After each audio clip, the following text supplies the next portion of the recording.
सारे लोग यहाँ सीने से लगाए जाते हैं।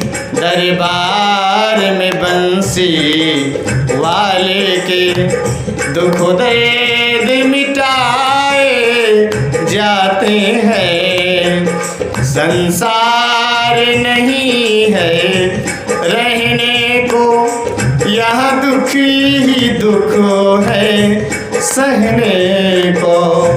संसार नहीं है रहने को, यहाँ दुख ही दुख है सहने को। भर भर के पिलाए अमृत के यहाँ रोज पिलाए जाते हैं। दरबार में बंसी वाले के दुख दर्द मिटाए जाते हैं। दरबार में बंसी वाले के दुख दर्द मिटाए जाते हैं। बोलो बांके बिहारी लाल की जय। बोलो चित्रकूट धाम की जय। बोलो भागवत पुराण की जय। बोलो शंकर भगवान की जय। बोलो संत बलवंत हनुमान जी महाराज की जय। जय जय श्री राधे।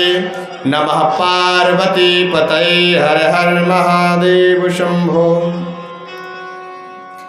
कल हम सब लोग भीष्म पितामह बड़ी सुंदर कथा आप सब लोग कल श्रवण कर रहे थे। भगवान भीष्म पितामह के मृत्यु के उपरांत भगवान कहने लगे मैं द्वारिका जाना चाहता हूं। आज भगवान द्वारिका जा रहे हैं। पांडव लोग कहने लगे आप जाने का नाम लेते हो ना तो ऐसा लगता है हमारे प्राण निकल जाएंगे क्या।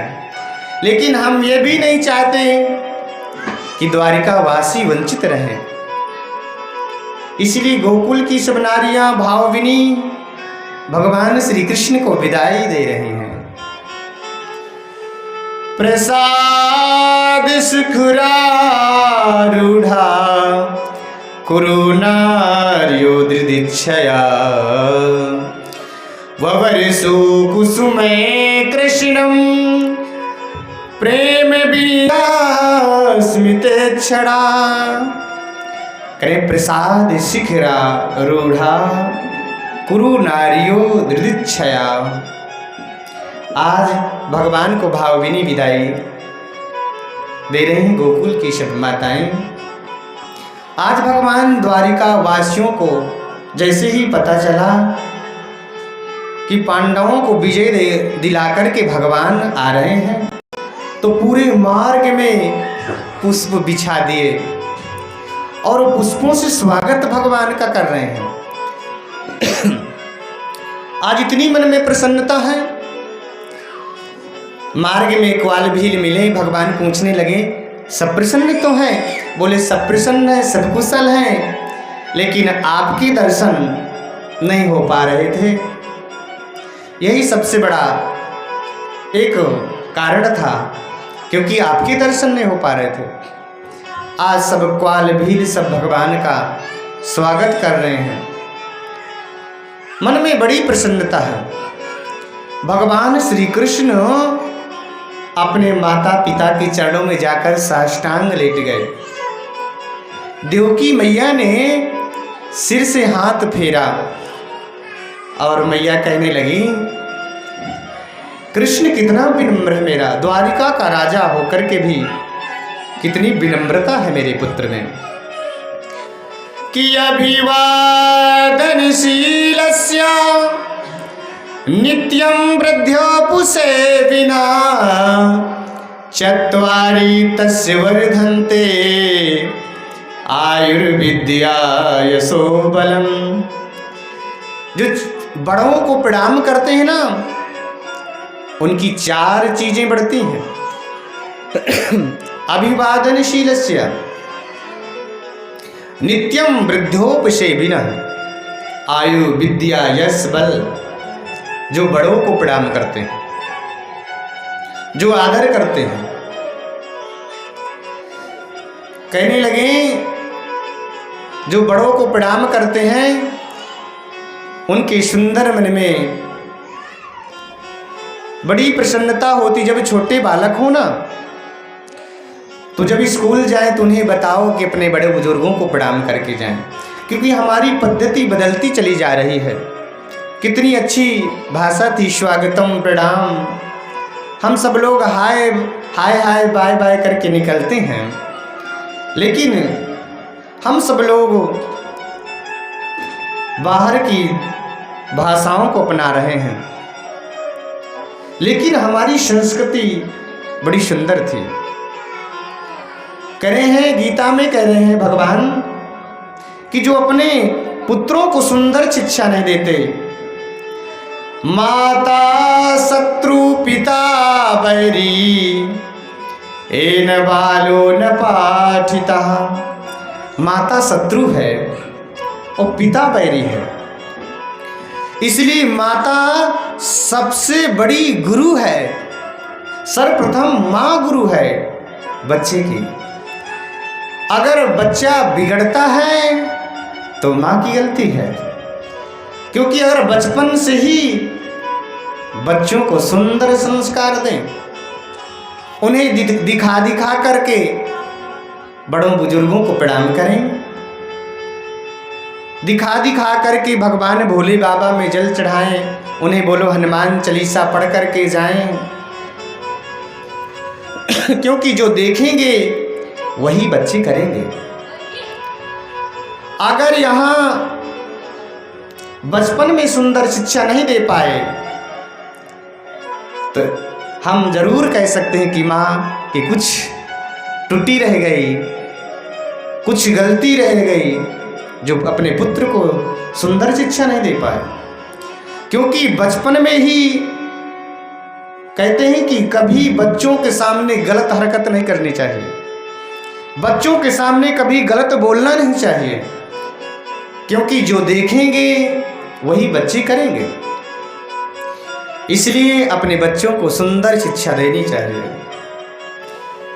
वेदांत हमारा शास्त्र कहता है कि सबसे बड़ी गुरु माँ होती है, इसलिए उन्हें दिखा दिखा करके, क्योंकि जब कोई सत्संग हो उन्हें दिखाओ बताओ, तभी तो जाने कि राम क्या है कृष्ण क्या है, तब उनके मन में श्रद्धा जगेगी, विश्वास होगा। इसलिए जरूर उन्हें अपने बच्चों को सुंदर शिक्षा दें। जैसे मिट्टी का घड़ा होता है और कुम्हार बनाता है, तो जिधर चाहता है उधर मोड़ देता है जब कच्चा होता है, और जब पक जाता है ना तो बनाने वाला भी नहीं उसे मोड़ सकता, क्योंकि वो पक चुका। अगर मोड़ेगा तो घड़ा फूट जाएगा। इसलिए जब बचपन में अपने बच्चों को जरूर ही सुंदर शिक्षा दें, सुंदर अच्छी अच्छी बातें बताएं। अगर सोचो कि मेरा पुत्र बड़ा हो जाए फिर मैं उन्हें संस्कार दूंगी, संस्कार आएंगे, तो ये कह सकते नहीं। इसलिए बचपन से ही सारी चीजें उन्हें बताओ, बचपन से ही सारी चीजें दिखाओ। कल मैं बता रहा था, भगवान श्री कृष्ण की बहन सुभद्रा ये बातें कह रही थी कि बचपन में ही भगवान की भक्ति करनी चाहिए। इसलिए अपने बच्चों को सुंदर शिक्षा दें। विद्या ददाति विनयम विनयाद्याति पात्रत्वम, पात्रत्वम धनमाप्नोति धनात् धर्मात् ततः सुखम। विद्या विनय संपन्न है, इसलिए जब विद्या आएगी तो व्यक्ति को विद्वान विनम्र होगा, विनम्रता आएगी। विद्या विनय संपन्न है, इसलिए सुंदर संस्कार अपने बच्चों को बचपन से ही दें।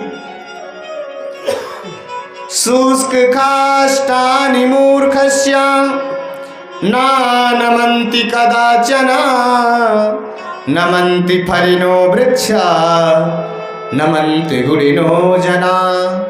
करें शुष्क काष्ठानि मूर्खस्य नमन्ति कदाचन नमन्ति फलिनो वृक्षा नमन्ति गुणिनो जना। जिस वृक्ष में ज्यादा फल आएंगी उसकी डालियां नीचे की ओर जरूर ही झुकेंगी। आप सूखा पेड़ सूख जाए फिर अगर उसे आप झुकाना चाहो तो नहीं झुकेगा, टूट जरूर जाएगा। ऐसे अगर मूर्ख व्यक्ति को आप सुंदर शिक्षा और उन्हें अच्छी बातें बताओगे तो आपकी बातों को उनके समझ में नहीं आएंगे। इसलिए करें नमन्ति फलिनो वृक्षा नमन्ति गुणिनो जना। जिसमें ज्यादा गुण होंगे उसमें विनम्रता होगी, उसमें विनम्रता रहेंगी और सबका आदर सत्कार करेंगे। और जो मूर्ख व्यक्ति होगा वो कितना भी उन्हें सुंदर शिक्षा दें नहीं समझ में आएंगे। जैसे भगवान श्री कृष्ण शांति दूत बन करके गए थे, दुर्योधन को समझाए थे, क्या समझ में आई थी बात? भगवान स्वयं गए थे समझाने के लिए।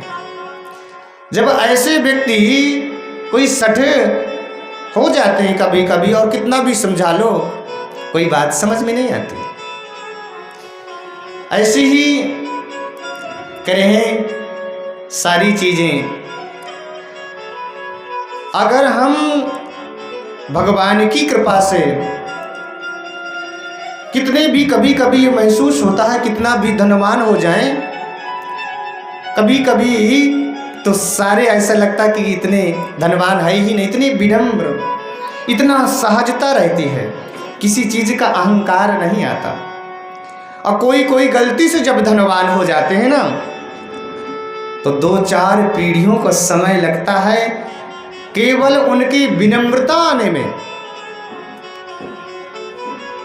लेकिन सहज व्यक्ति रहना चाहिए, सरल रहना चाहिए। भगवान को बहुत प्रिय होते हैं वो लोग। इधर भगवान ने जाकर के जिस बालक को गर्भ में बचाए थे, कल आप श्रवण कर रहे थे, उत्तरा के गर्भ में अश्वत्थामा ने ब्रह्मास्त्र चला दिया था। और उत्तरा के मामा लगते हैं भगवान श्री कृष्ण। इसलिए भगवान ने जाकर के उस बालक को गर्भ में जाकर बचाए।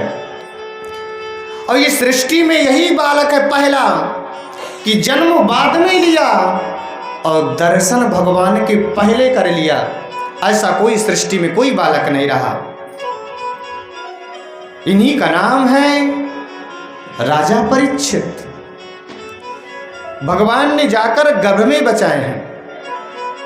आज वही बालक हस्तिनापुर में जन्म ले लिया है और जन्म लेते ही सुखासन पर बैठ गया है।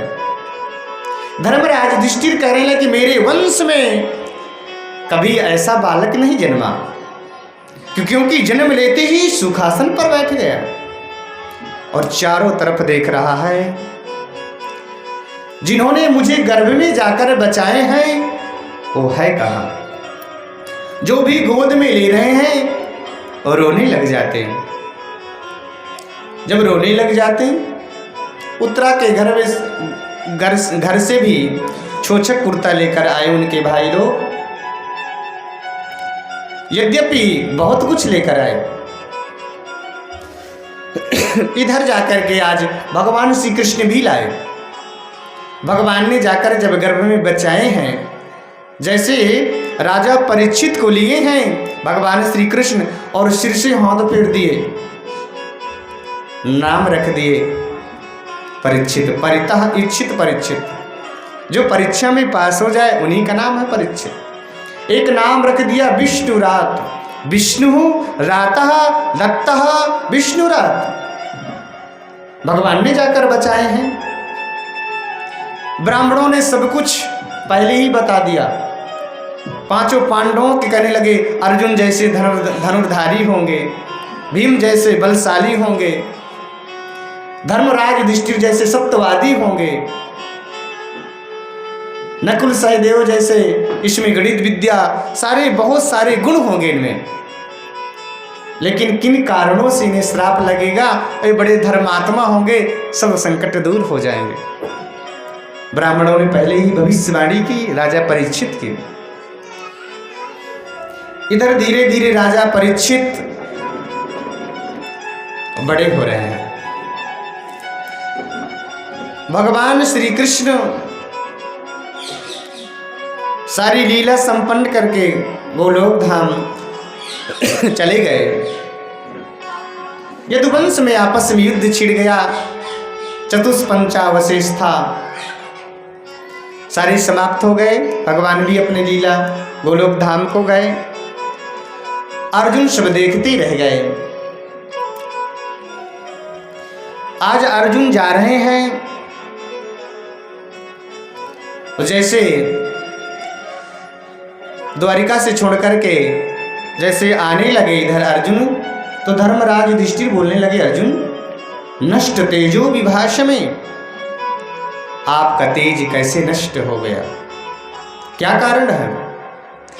या अगम्य स्त्री के समागम में तेज नष्ट हो जाता है, या गाय का गलती से वध हो जाए तो तेज नष्ट हो जाता है, और जिनके बिना हमने एक भी दिन जीना नहीं सीखा, अगर वो भी छोड़ करके चला जाए तो हमारा तेज नष्ट हो जाता है। कहीं आपके साथ तो ऐसा नहीं हुआ?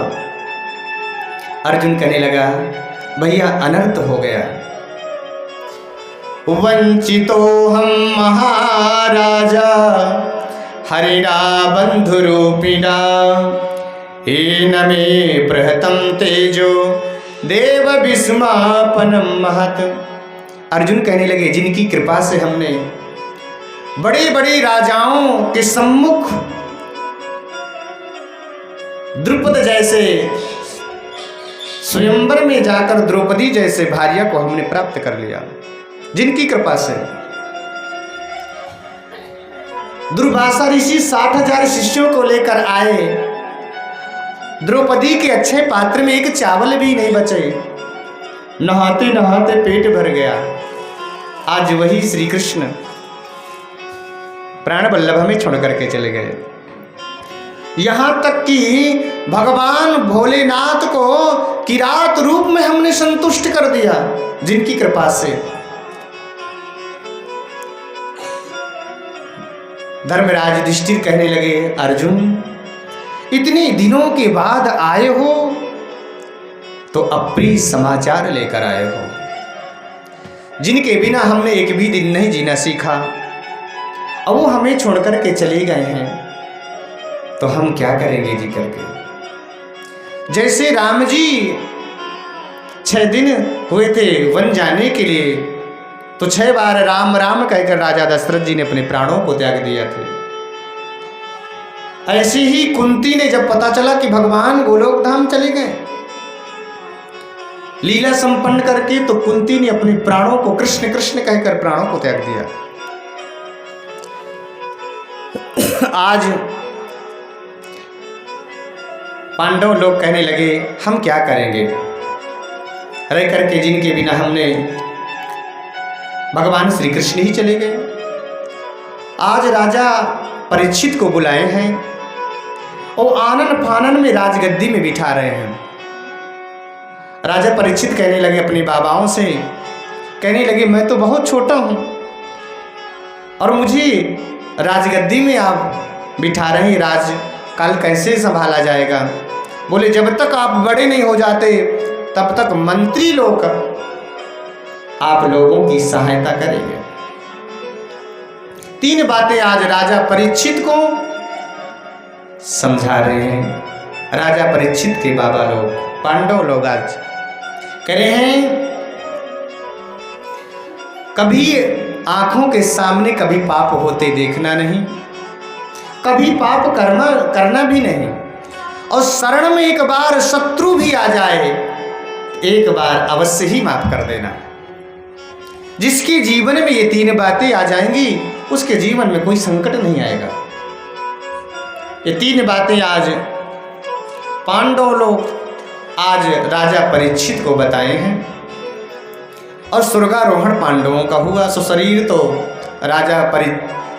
तो धर्मराज युधिष्ठिर ही पहुंचे। बीच में पतन हो गया, 1 मिनट के लिए भी उनको भी नरक जाना पड़ा। नरोवा कुंजरोवा, वो तो धर्मराज युधिष्ठिर हैं। अब यहां पर धीरे धीरे राजा परीक्षित बड़े हो रहे हैं। धीरे धीरे बड़े हुए। अब इनका विवाह भी हुआ। इनके पत्नी का नाम है इरावती। और इतना सुंदर राजा परीक्षित, राज चल रहा है राजा परीक्षित का। राजा परीक्षित की राज्य में कोई होते ही नहीं थे, इतने सुंदर राजा परीक्षित हुए। गायों के स्तनों से ऑटोमेटिक दूध निकलता।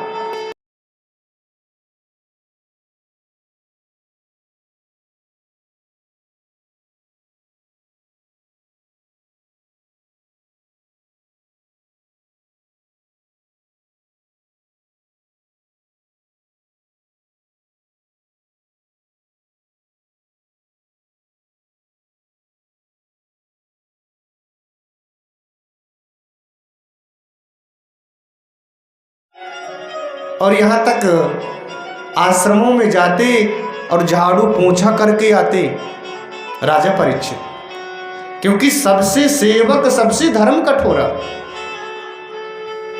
सेवक का सबसे बड़ा धर्म कठोर है। यहाँ राजा परीक्षित जाते क्योंकि भारत के सम्राट हैं और राजा से कौन सेवा कराएगा, इसलिए भेष बदल कर जाते और सेवा कर कर आ जाते, किसी को पता भी नहीं चलता। ऐसे राजा परीक्षित हुए। इतने सुंदर राजा हुए, प्रजा के शुभ चिंतक रहे, सब प्रसन्न प्रजा, इतनी मन में प्रसन्नता रही। राजा परीक्षित के क्रमशः 5 पुत्र हुए। सबसे बड़े पुत्र का नाम है जनमेजय। इतने अच्छे राजा हैं राजा परीक्षित। राजा परीक्षित के पुत्र जो जनमेजय हैं वो राज काल को संभालने लगे हैं। लालयेत 5 वस्त्राणि 10 वस्त्राणि ताड़येतु प्राप्ते तु घोड़ से वर्षे पितृमित्र वदाचरेतु। करें जब 5 वर्ष का बालक हो ना तो करें लाड़ प्यार करें। 10 वर्ष का जब बालक हो जाए तो उसे थोड़ा सा हटें, नहीं ऐसा करना है। और जब 16 वर्ष का बालक हो जाए तो फिर करें उससे मित्र माने, फिर उससे सहायता लें, उससे पूछ पूछ करके कार्य करें, उसमें थोड़ी जिम्मेदारी दें उसके जीवन में कि ऐसा करना है, थोड़ा सा बोझ डालें। राजा परीक्षित के जनमेजय धीरे धीरे राज को संभालने लगे। राजा परीक्षित के मन में बड़ी प्रसन्नता हुई कि मेरे पुत्र जो है कितना सुंदर राजकार्य संभाल रहे हैं। बड़ी मन में प्रसन्नता है राजा परीक्षित के। जैसे अब पुत्र बड़ा हो जाए, अब सोचे कि अब हम बड़ा हमारा पुत्र हो गया, अब हम इन्हें थोड़ा डांटे फटकारे, तो बचपन में ही बता रहे हैं 5 वर्ष तक इन्हें डांट सकते हैं, 5 वर्ष तक लाड़ प्यार करें, 10 वर्ष तक डांट सकते हैं। और जब 16 वर्ष का बालक हो जाए ना तो फिर उसे सहायता लें, उसे डांटे नहीं। अगर आप डांटना चाहोगे तो फिर या तो आपका अपमान कर देंगे या तो घर छोड़ करके चले जाएंगे, इसलिए फिर करें अपना मित्र माने। इसलिए राजा परीक्षित के जो पुत्र हैं बड़ा सुंदर कार्य चला रहे हैं। राजा परीक्षित 50 वर्ष के हो गए। राजा परीक्षित कहने लगे, देखो मेरे पुत्र तो आज बड़ा सुंदर राज्य चल रहा है, और प्रजा की सुचिंतक भी हैं, सब प्रजा खुशहाल है, प्रसन्न है। आज राजा परीक्षित अपने खजाने पर गए और इतना सुंदर मणिमय एक मुकुट, बड़ा सुंदर राजा परीक्षित को लगा। वो बाबाओं के समय का सोचने लगे, मेरे बाबाओं के समय का मुकुट है। आज वही मुकुट धारण करके अपने मंत्रियों और सैनिकों के साथ आज जंगल में शिकार करने के लिए जा रहे हैं। और जैसे घोड़े में गए तो ऐसे तिराहे चौराहे ऐसे आ गए और तीव्र गति से घोड़े मंत्रियों के कहीं और चले जाते हैं और नितांत जंगल में राजा परीक्षित का घोड़ा पहुंच जाता है। राजा परीक्षित एक दृश्य देखते हैं, धर्म रूपी बैल और पृथ्वी रूपी गाय आपस में चर्चा कर रहे हैं। यहां पृथ्वी रूपी गाय और धर्म रूपी बैल के, क्योंकि सतयुग में 4 चरण थे, सत्य, दान, दया, पवित्रता। बड़ी एकता रही, बड़ा प्रेम रहा, बड़ी श्रद्धा रही। सतयुग के खत्म होने के बाद एक पैर चला गया, द्वापर आया। द्वापर के बाद जैसे द्वापर खत्म हुआ तो एक पैर और चला गया। अब यहां जैसे सतयुग, त्रेता, द्वापर, कलयुग, कलयुग में सत्य का ही, धर्म का ही एक पैर बचा। और वो भी कलयुग नहीं चाहता कि सत्य का, धर्म का एक पैर जाकर के पैर बचे। उसको भी काटने में लगा कलयुग। और पृथ्वी रूपी गाय रो रही है देख करके। राजा परीक्षित इस दृश्य को देखे हैं और कहने लगे, देखो मेरे राज्य में तो कभी ऐसा हुआ नहीं है। आपके 3 पैर किसने काटे हैं, आपको बताना ही पड़ेगा। धर्म रूपी बैल कहने लगे, मेरे कर्म ही ऐसे होंगे, शायद ये 3 पैर मेरे कट गए। किसकी बात माने? कर्मकांडी ब्राह्मण कहते हैं कि कर्म प्रधान विश्व रचि राखा, जो जैसी करही सो तस फल चाखा, को न काऊ सुख दुख कर दाता, निज कृत कर्म भोग सब भ्राता। कर्मकांडी ब्राह्मण कहते हैं कि कर्म प्रधान विश्व रचि राखा, शायद हमारे ऐसे कर्म हुए होंगे इसीलिए 3 पैर हमारे कट गए। प्यार से बोलो जय श्री राधे, और जोर से बोलो जय श्री राधे। इसलिए धर्म रूपी बैल और मीमांसा शास्त्र कहते हैं, जिसे मान लो दुख है और जिसे मान लो सुख है। मीमांसा शास्त्र वाले कहते हैं, क्योंकि ये मन की कल्पना है। एक एयर कंडीशन में सहन करने वाला व्यक्ति को वहां भी नींद नहीं आती, और एक किसान जाकर के खेत के मेड़ में आराम से सो जाता है। कहने लगे हैं, वही चिक्की बादाम खाने से जो हमें सुख प्राप्त होता है, वही हरी हरी घास गौ माता को खाने से सुख प्राप्त होता है। तो करें, जिसको मान लो सुख है और जिसको मान लो दुख है, ये तो मन की कल्पना है। मीमांसा शास्त्र वाले कह रहे हैं, और हमारा वेदांत शास्त्र कह रहा है, ये शरीर ही तो मरता है, आत्मा तो अजर अमर है। नैनम छिंद्राणि शस्त्राणि नैनम छिंदन्तु पावकः, नैनम क्लेदयन्त्यापो न शोषयति न मारुतः। करें, ये शरीर ही तो मरता है। जैसे हमारे वस्त्र पुराने हो जाते हैं, नए वस्त्र धारण कर लेते हैं, ऐसे ही आत्मा तो अजर अमर है। न इसे आग जला सकती, ना पानी गला सकते, न इसे तलवार काट सकती। जैसे हमारे शरीर जीर्ण हो जाता है, ये आत्मा नया शरीर को धारण कर लेती है। हमारा वेदांत शास्त्र कहता है शरीर ही तो मरता, आत्मा तो अजर अमर है। राजा परीक्षित कहने लगे, नहीं, आपको बताना ही पड़ेगा, आपके 3 पैर किसने काटे। राजा परीक्षित और आगे गए तो नग्न तलवार लिए, लंबी लंबी भूंचें, बिखरे केश, और कलयुग को, वही कलयुग है, और कलयुग वो भी जो धर्म रूपी बैल है, और एक ही पैर बचा है उसको भी काटने में लगा है। राजा परीक्षित ने जाकर कलयुग को पकड़ लिए, कहने लगे, मेरे राज्य में आपको किसने रहने का आदेश दिया? आपकी हिम्मत कैसे हुई मेरे राज्य में रहने की? मारने के लिए दौड़ पड़े राजा परीक्षित। कलयुग को लगा कि राजा परीक्षित मुझे मार ही डालेंगे। कलयुग को कलह बहुत अप्रिय है। कलयुग जाकर के चरणों पर राजा परीक्षित के गिर पड़े,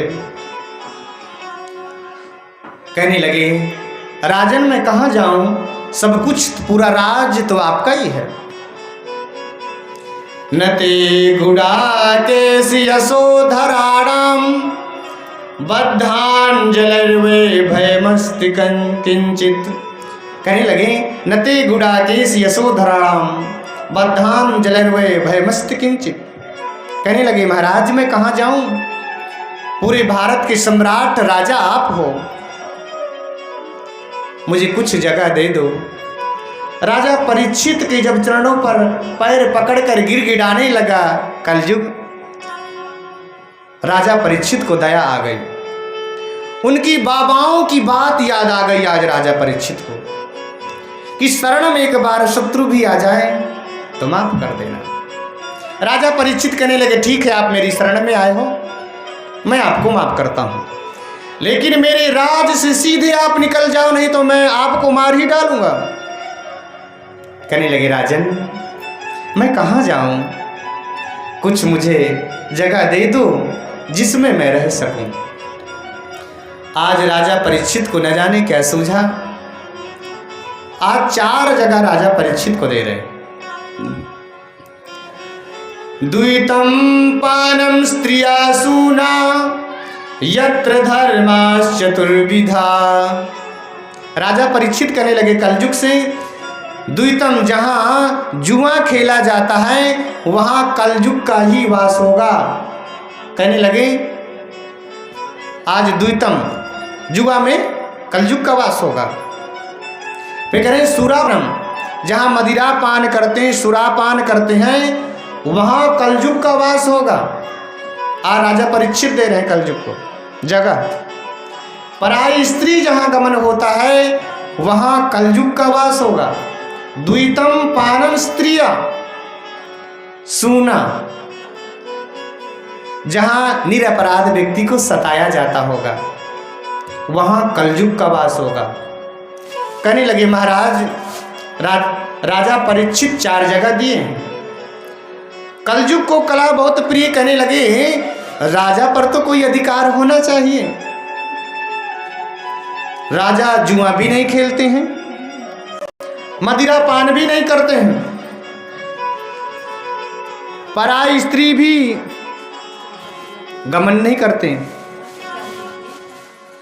और किसी को सताते भी नहीं हैं, किसी की हिंसा भी नहीं करते हैं।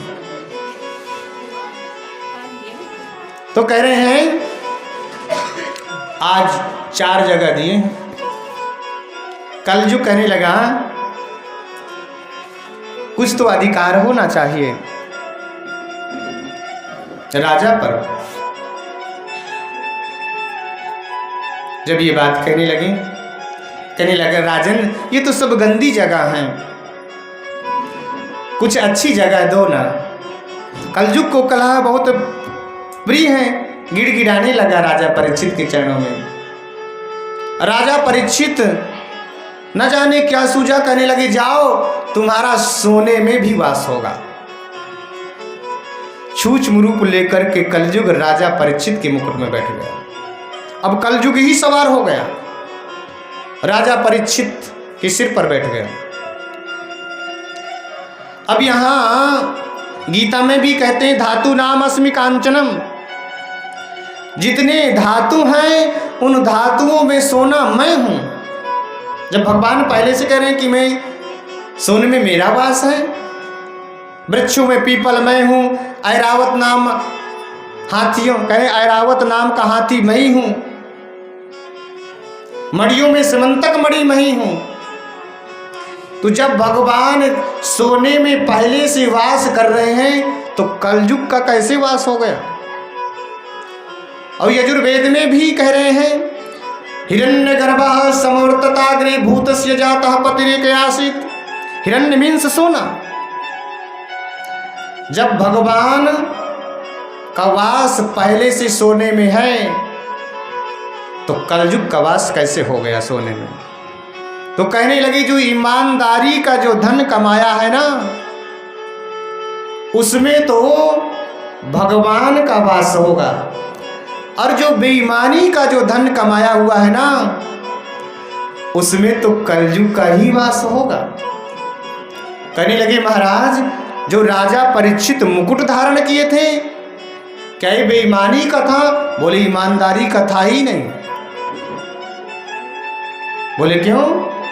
क्योंकि पांडवों लोग पहले जरासंध को मार दिए थे, भीम ने मार दिया था। जरासंध बड़ा पापी था और बड़े बड़े राजाओं को मारकर पराजित करके वो मुकुट ले आया करते थे, और वही मुकुट भीम ने ले आए थे जरासंध का, और वही मुकुट राजा परीक्षित धारण कर लिए हैं।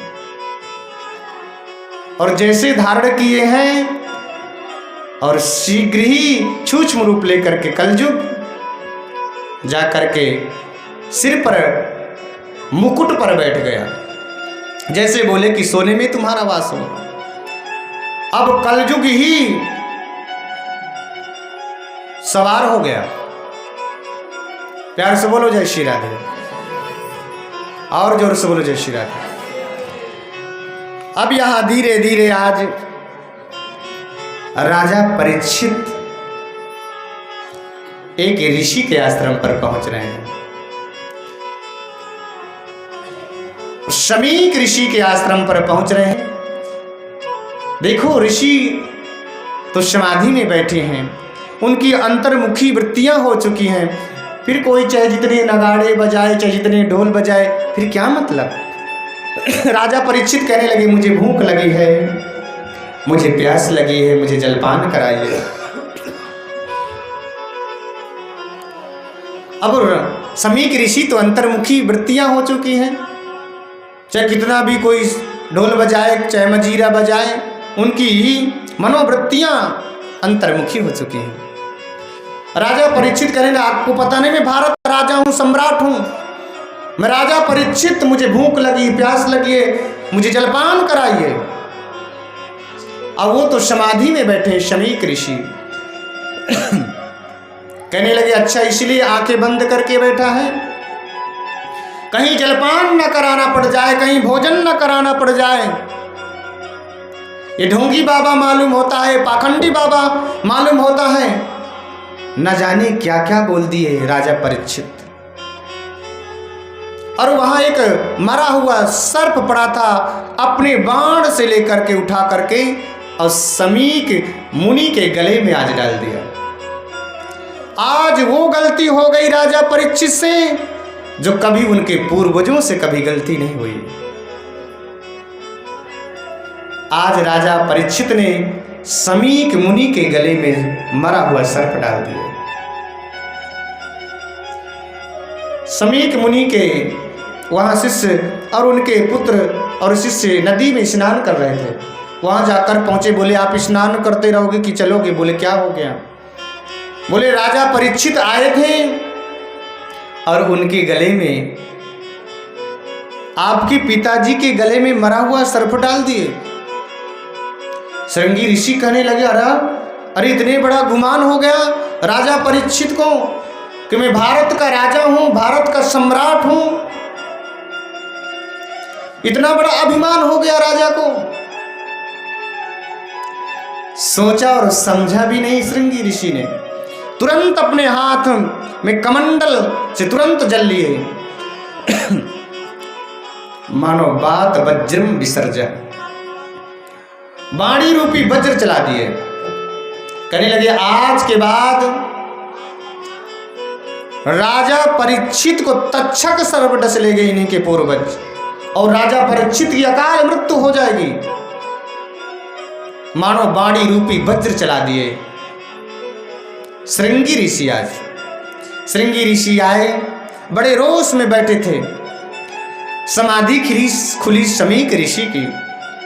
सोचे समझे भी नहीं, सोचे कोई संत आए होंगे, मेरी परीक्षा ले रहे होंगे, उस सर्प को उतार कर रख दिए। उनके पुत्र बड़े रोष में रो रहे थे। बोले क्या हो गया पुत्र, क्यों रो रहे हैं आप, क्या कारण है? बोले भारत के सम्राट राजा परीक्षित आए थे, उन्हें बड़ा अभिमान था कि मैं भारत का राजा हूं, इसलिए मैंने ऐसा दंड दिया हूं कि दोबारा ऐसी गलती नहीं करेंगे। शमीक ऋषि कहने लगे पुत्र क्या दंड दे दिया? अरे इतने बड़े राजा जिनकी वजह से हम निर्भीक विचरण इस जंगल में करते हैं, आज आपने इतने बड़े राजा इतने बड़े धर्मात्मा को क्या श्राप दे दिया? कहने लगे पिताजी आपके गले में मरा हुआ सर्प डाल दिए, और मैंने ऐसा श्राप दिया हूं कि आज के बाद तक्षक सर्प डस लेंगे राजा परीक्षित को और उनकी अकाल मृत्यु हो जाएगी। श्रृंगी ऋषि कहने लगे पुत्र तुमने अच्छा नहीं किया। अरे इतने बड़े धर्मात्मा राजा को और एक छोटी सी गलती को लेकर इतना बड़ा भयंकर श्राप दे दिया। पुत्र तुमने अच्छा नहीं किया। संत को तितिक्षु होना चाहिए। तितिक्षया कारुण्यया मैत्र्या चाखिल जंतुषु समत्वेना च सर्वात्मा भगवान संप्रसीदति। कहने लगे संत को कैसे होना चाहिए? संत को तितिक्षु होना चाहिए, करुणावान होना चाहिए, दयावान होना चाहिए, और बड़े से बड़ा कष्ट सहज सहने वाला होना चाहिए। और इतनी छोटी सी गलती को लेकर इतने बड़े राजा को इतना बड़ा भयंकर श्राप दे दिया। पुत्र तुमने अच्छा नहीं किया। आज अपने गौरमुख नाम के शिष्य को आज भेज रहे हैं। शमीक ऋषि कहने लगे पुत्र आप जाइए और राजा परीक्षित से कहिए कि मेरा नादान पुत्र आपको श्राप दे दिया है, और आज के बाद तक्षक सर्प डस लेंगे और इनकी अकाल मृत्यु हो जाएगी। जैसे राजा परीक्षित अपने मुकुट को उतारे, सारी बात याद आ गई। कहने लगे मेरे ऊपर बिजली गिर जाए, मेरा प्राणांत हो जाए, इतने बड़े संत को मैंने कैसा, मुझसे कैसी भूल हो गई। मैं स्वयं प्रातःकाल जा करके उनसे संतों से क्षमा याचना करूंगा, उनसे माफी मांगूंगा। इतनी बड़ी भयंकर मुझसे क्यों गलती हो गई, जो कभी मेरे पूर्वजों से कभी गलती आज तक नहीं हुई, ये गलती मुझसे क्यों हुई? राजा परीक्षित कहने लगे मैं संत अपराधी इस शरीर को रखना नहीं चाहता। गौरमुख उनके शिष्य आए, बोले शमीक ऋषि आपके पास मुझे भेजे हैं, उनका नादान पुत्र श्रृंगी ऋषि आपको श्राप दे दिए हैं। बोले क्या श्राप दिए हैं? बोले ये श्राप दिए कि आज के बाद तक्षक सर्प इन्हीं के पूर्वज आपके और डस लेंगे और आपकी अकाल मृत्यु हो जाएगी। कहने लगे राजा परीक्षित मैं संत अपराधी शरीर को 7 दिन क्या 7 मिनट नहीं रखना चाहता, लेकिन संतों का जो वचन है वो अमोघ है। जो वाणी रूपी वज्र निकल चुका है वापिस तो नहीं आ सकता। कहने लगे आपने मृत्यु का उपाय आप स्वयं कीजिए। आनन फानन में राजा परीक्षित अपने जन्मेजय को राजगद्दी में बिठा रहे हैं और राजा झीनी सी धोती ओढ़ करके आज उनकी पत्नी इरावती कहने लगी क्या बात है प्रभु, हस्तिनापुर इंद्रप्रस्थ क्षेत्र दोनों नगरियां ये दुल्हन की तरह सज रही हैं, क्या बात है, क्या कारण है। बोले मुझे बहुत बड़ा श्राप कहूं किसे मैं बहुत बड़ा वरदान कहूं, जिस शरीर का एक सेकेंड एक पल का भरोसा नहीं, आज मैं दावे के साथ कह रहा हूं कि मैं 7 दिन तक जीवित रहूंगा, राजा परीक्षित कह रहे हैं। इसलिए अपने पुत्र जन्मेजय को राजगद्दी में बिठाए और सीधे सुक्करताल में जा रहे हैं। मुजफ्फरनगर के पास गंगा के किनारे एक सुक्करताल आता है, वहां वट वृक्ष के नीचे बैठ जाते हैं। जैसे किसी सज्जन व्यक्ति को जब कोई तकलीफ हो जाती, कोई कष्ट होता है, तो फिर सबको दुख होता है कि अरे ऐसा क्यों कष्ट हुआ। इसलिए बड़े बड़े सब लोगों को, कितने बड़े शुभ चिंतक थे, प्रजा के राजा परीक्षित, और इन्हें श्राप क्यों लगा। सब लोग ऋषि मुनि सब जा रहे हैं। सुखदेव के पर बाबा पहुंच गए सुक्करताल गंगा के किनारे, जहां राजा परीक्षित बैठे हैं। दुर्वासा, अंगिरा, वामदेव, अत्रि, वशिष्ठ, च्यवन, अंगिरा, मार्कंडे, पराशर, महर्षि वेदव्यास, यहां सुखदेव के पर बाबा जाकर वहां बैठे हैं। लेकिन जिसे 7 दिन में मर जाना है उसे क्या करना होगा, कोई निर्णय नहीं कर पा रहे हैं। कोई 41 दिन का उपाय बता रहे हैं, कोई 21 दिन का, कोई 9 दिन का। कहने लगे देखो 9 दिन तो लगे ही लगेंगे, कोई 11 दिन का। आज राजा परीक्षित बैठे हैं गंगा के किनारे, जब कोई निर्णय नहीं कर पा रहे हैं, और बड़े बड़े संत वहां पर पहुंचे हैं। संतों का समागम लग गया, इतने बड़े बड़े संत वहां पहुंच रहे हैं। राजा परीक्षित कहने लगे मैं इसे श्राप कहूं किसे मैं वरदान कहूं, कि गिरिजा संत समागम समन लाभ कछुआन, बिनु हरि कृपा न मिलहि सो गावद वेद पुराण। करें गिरिजा संत समागम समन लाभ कछुआन, मैं इसे बहुत बड़ा वरदान कहूंगा। अगर ये मुझे श्राप कहूं किसे वरदान कहूं, अगर ऐसा श्राप न मिला होता तो इतने बड़े बड़े ऋषि मुनि मेरे सामने कभी ना आते। इसलिए मैं बहुत बड़ा वरदान ही कहूंगा कि बड़े बड़े ऋषि मुनि आज मेरे सामने बैठे हैं। जब बड़े बड़े ऋषि मुनि भी कोई निर्णय नहीं कर पा रहे हैं, जो सुखदेव जी ब्रह्म की समाधि में बैठे हैं, प्यार से बोलो जय श्री राधे, और जोर से बोलो जय श्री राधे। आज मन कर रहा है चलो राजा परीक्षित के पास। आज उल्टी गंगा बह गई। देखो प्यासा कुआं के पास जाता है, कुआं प्यासा के पास नहीं जाता। राजा परीक्षित सुखदेव जी के पास नहीं गए कि मुझे कथा सुनाओ। आज सुखदेव जी जो ब्रह्म की समाधि में जो बैठे हैं, आज करें चलो राजा परीक्षित के पास, चलो राजा परीक्षित के पास। आज सुखदेव जी ही राजा परीक्षित के पास जा रहे हैं। आज ऐसा समागम हो रहा है।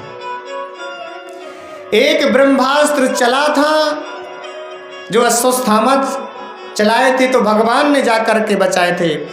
आज एक ऋषि कुमार का श्राप दिए हैं तो स्वयं आज सुखदेव जी श्राप के उद्धार के लिए जा रहे हैं कि तत्रा भवतु भगवान व्यास पुत्रो यदच्छया गामपि मनोनपेक्षा अलक्ष्यलिंगो निजलाभतुष्टो वृतस्य बालैर्वधूत भेषा। कहे तत्रा भवत भगवान व्यास पुत्रो, यहाँ बता रहे हैं कि सुखदेव के रूप में स्वयं भगवान व्यास पुत्र के रूप में पहुंच रहे हैं। तत्रा भवत भगवान व्यास पुत्रो, आज पहुंच रहे हैं। अलक्ष्यलिंगो निज लाभ तुष्टो व्रतस्य बालैर्वधूत भेषा, आज ऐसे पहुंच रहे हैं। कहने लगे सुखदेव जी का जीवन परिचय बताऊं। सुखदेव जी का कोई आश्रम नहीं, 5 घरों में जाकर भिक्षा मांगते, 6वें घर में जाते नहीं। और वहां कहने लगे बहुत संत होंगे, उनके बहुत शिष्य होंगे, बहुत आश्रम होंगे। बोले कोई आश्रम नहीं, कोई शिष्य नहीं। कहने लगे जब गांव के किनारे से निकलते तो कहते नंगा बाबा आया है, नंगा बाबा आया है, क्योंकि कौपीन पहनते थे और सुंदर, बड़े सुंदर सुखदेव जी लग रहे हैं। आज राजा परीक्षित के पास पहुंच गए, जहां बड़े बड़े ऋषि मुनि बैठे हैं जो कोई निर्णय नहीं कर पाए। कहने लगे देखो इनकी ज्यादा बड़ाई नहीं करना, नहीं वापस चले जाएंगे। आज जाकर के एक ही प्रश्न पूछे हैं राजा परीक्षित कि जिसे 7 दिन में मर जाना है उसे क्या करना चाहिए। देखो 7 ही दिन में हमारा जन्म होता है और 7 ही दिन के अंदर हम मर जाते हैं, और इसलिए 7 दिन तक भागवत की कथा सुनाई जाती है। तेषां संस्मरणात् पुंसां शुद्धि, एषां संस्मरणात् पुंसां सद्य शुद्ध्यन्ति वैग्रहा, किं पुनर्दर्शनस्पर्शा पाद शौचासनादिभिः। कहने लगे आप जैसे महापुरुष को तो नाम स्मरण मात्र से सब अमंगल दूर हो जाते हैं, और आप आए हैं ये तो हमारे अहोभाग्य, आपके दर्शन का अवसर मिला है। कहने लगे इससे बड़ा सौभाग्य की क्या बात हो सकती है। आपके नाम मात्र से जब अमंगल सब दूर हो जाएं और आप आए हैं।